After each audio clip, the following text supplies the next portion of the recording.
Why is there a new Cold War between the United States and China? Taiwan is not a reason. The position of China and of the United States, for that matter, one China policy has been the same now since the 70s, since Nixon went to Beijing.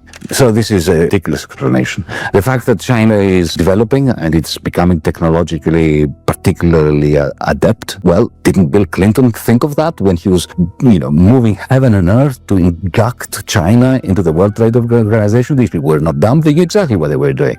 So that's not an explanation. For me, the explanation is that the thing that nobody had predicted in Washington, D.C. around 2008, 9, 10, 11, was this mutation of capital into a new form of cloud capital, which gives people like Elon Musk on the one hand, not primarily Elon Musk, for that matter, people like Bezos and Peter Thiel are far more dangerous and powerful than Musk, but that's another conversation. But also the owners of Baidu, of Alibaba, of Tencent, and so on in China, enormous power to convert surplus value into cloud rent. And why is this important? Because if I'm right, that ownership of cloud capital is now the source of exorbitant power, extractive power to extract surplus value, and also free labor from people who are uploading stuff and working for free. They're not even proletarians. If I'm right, ask yourself the question, where are the two loci, the two poles of concentration of cloud capital? It's Silicon Valley and it's China. This is why there is this clash, and in particular, because China has a major advantage over the United States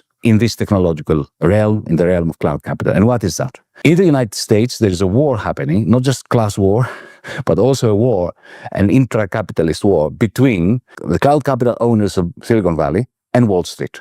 Wall Street is never going to allow, they will nuke them if they have, people like Zuckerberg, people like Musk, people like Apple, to steal, grab their financial rents. That's why you don't have an app like WeChat in the West. Not because the West cannot develop a payment system like WeChat that is free of charge, but because Wall Street will not allow it. And Wall Street controls the central bank. This is not the case in China. So the smart money, the smart people in Washington, D.C. see this, and they realize that China has a fantastic advantage over the United States because of this merger of cloud capital and finance. I call it cloud finance, which cannot happen in the United States because of this war between financial capital and cloud capital. And, they know that China has the technology and the political economy that would allow a seamless connection between trading and money transfers, free money transfers across the globe. It can already happen with WeChat and the digital currency of the Central Bank of China. Of course, would the Fed ever have a digital currency? No, because Wall Street would never allow them to do it.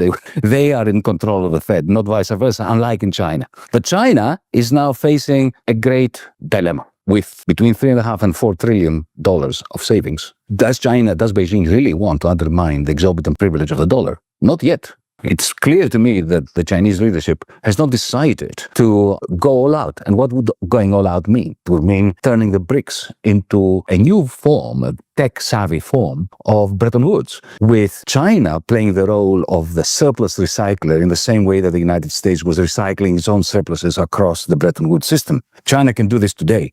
But China doesn't want to do this yet because of all the savings that they have in the US dollar. And also, it's clear to me that China is very moderate and particularly careful before challenging the exorbitant privilege of the United States dollar. They can, but they don't want to. At least not until they're terribly squeezed. China is the only source of hope, at least in my heart and in my mind. There's no guarantee of this, but it's a source of hope that a new kind of cooperative-based AI-assisted enterprise can rise in China, that the digital currency of the central bank can become a trust fund for every Chinese resident, that China, in other words, can show the way that cloud capital can be socialized and can become a source of progress, not a source of techno-feudalism that has its own ideology in the techno-fascism of people like Peter Thiel. Trump wants, or his people, want to achieve simultaneously two aims, two tasks which seem contradictory, but they do not see them as contradictory. And I don't think they are contradictory. They want to devalue the dollar by around 30%, far more so than they want to. Tariffs are a means to convincing, to strong-arming their trading partners to revalue their currencies vis-a-vis the dollar by around 30%. Or 25%, thereabouts, while at the same time maintaining the exorbitant privilege, the reserve currency status of the dollar, which they do want to do this also employing stable coins, because if they convince, for instance, the Japanese to convert $500 billion or $1 trillion of their dollar savings into stable coins, the stable coin companies that belong to the mates of Donald Trump, companies like Tether, USD Coin and so on, they will buy American 30-year bonds. So you will have simultaneously the sell-off of US dollars, so the dollar will depreciate, and lower yields and better access of the US government to the money markets. So they will retain the privilege of the dollar without doing away with the task with the aim of devaluing the dollar. That, I think, is what they want to do. Whether they will succeed in doing it is neither here nor there. But for the Europeans in particular to think that Trump and the Democrats in the United States are a bunch of idiots who don't know what they're doing, that is a major error.